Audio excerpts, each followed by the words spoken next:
Selamat malam, perkenalkan nama saya Dr. Darwojianto MM, salah satu pengasuh mata kuliah di program S2.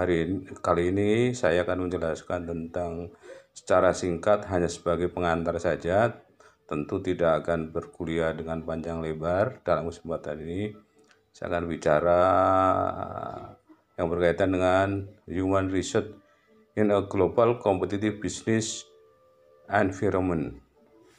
Jadi bahwa pada dasarnya human resources adalah suatu bagaimana cara mengelola sumber daya manusia di dalam sebuah perusahaan, apalagi dewasa ini adalah perusahaan yang berkaitan dengan dunia industri. Kita dalam mengelola sumber daya manusia ini ada beberapa perspektif. Ada 3 kemungkinan perspektif. Yang pertama adalah perspektif internasional, bahwa kita bicara sumber daya manusia yang bisnisnya atau kaitannya dengan dunia seluruh internasional. Kemudian ada perspektif nasional, artinya kita hanya berpikir pada level nasional, atau dalam hal lain disebut juga perspektif sumber daya manusia secara makro. Tapi juga ada pengelolaan sumber daya manusia dalam perspektif mikro, artinya hanya berpikir tentang perusahaan. Mungkin perusahaannya hanya bersifat lokal, jadi tidak menyeluruh. Tujuan manajemen sumber daya manusia adalah untuk mengelola sumber daya manusia secara sosial. Jadi kita harus berpikir dari perspektif dari sudut sosial, bahwa manusia hidup dalam lingkungan sosial, tidak bisa berdiri sendiri. Juga bicara dengan sumber daya manusia, berpikir sebagai pribadi, orang per orangnya. Juga kita berbicara sumber daya manusia sebagai perspektif dalam fungsional. Jadi orang tersebut akan berfungsi dan menjalankan fungsi apa. Kemudian juga kita akan berpikir bahwa sumber daya manusia juga bisa dilihat dari sudut organisasional. Jadi dia akan dapat peran apa dalam sebuah organisasi. Dalam kaitannya dengan ini, sumber daya manusia juga harus bicara dengan membuat perencanaan program dan juga membuat perencanaan kepegawaian. Dari berbagai sudut kita akan bicara bahwa sumber daya manusia ini berpikir untuk bekerja secara konsisten, baik sebagai pribadi, sebagai bagian dari organisasi, sebagai bagian dari perusahaan.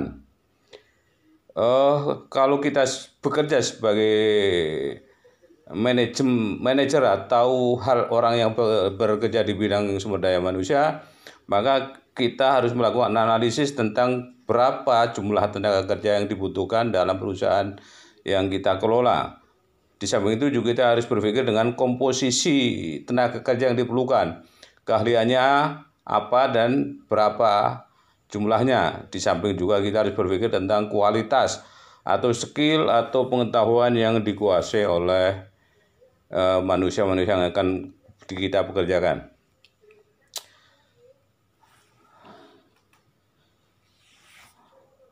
Kendala-kendala yang dihadapi oleh manajemen sumber daya manusia adalah dalam melakukan perekrutan tenaga kerja adalah ada kendala faktor organisasional. Jadi organisasi kadang-kadang membuat aturan-aturan yang membuat kita menjadi terbatas dalam melakukan perekrutan. Juga kondisi eksternal, lingkungannya, misalnya di mana kita berada, bisa jadi tenaga kerja yang dibutuhkan tidak tersedia atau tersedianya sangat melimpah, akhirnya kita bingungan memilihnya.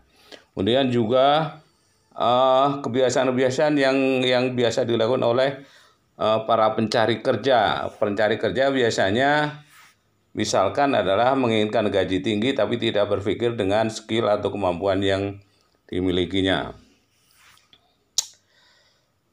Kita dalam melakukan perekrutan sumber daya manusia ada beberapa kemungkinan. Bisa dengan yang pertama adalah dengan cara merekrut orang dalam.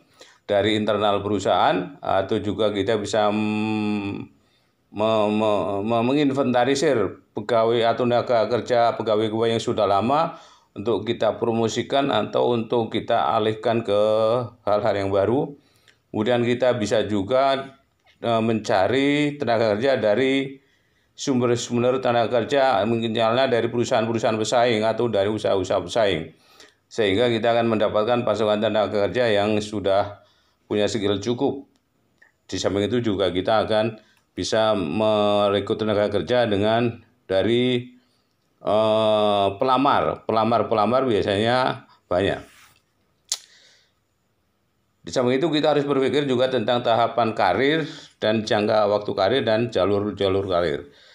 Kemudian bahwa dalam berpikir tenaga kerja berarti kita tidak hanya berpikir lokal saja, tapi kita juga dalam kondisi industri yang sudah sangat berkembang secara internasional, kita harus mengetahui peran perusahaan kita dalam bidang bisnis internasional. Apalagi kalau perusahaan kita bukan perusahaan lokal lagi. Jadi nanti selanjutnya bisa dilihat dalam slide-slide yang sudah kami siapkan. Terima kasih, selamat gini hari. Mudah-mudahan apa yang kita jelaskan secara singkat ini hanya sebagai pengantar saja, detailnya nanti Anda bisa pelajari. Dan kemudian saya berharap studi kasusnya nanti juga dikerjakan dengan baik. Terima kasih, selamat malam, assalamualaikum warahmatullahi wabarakatuh.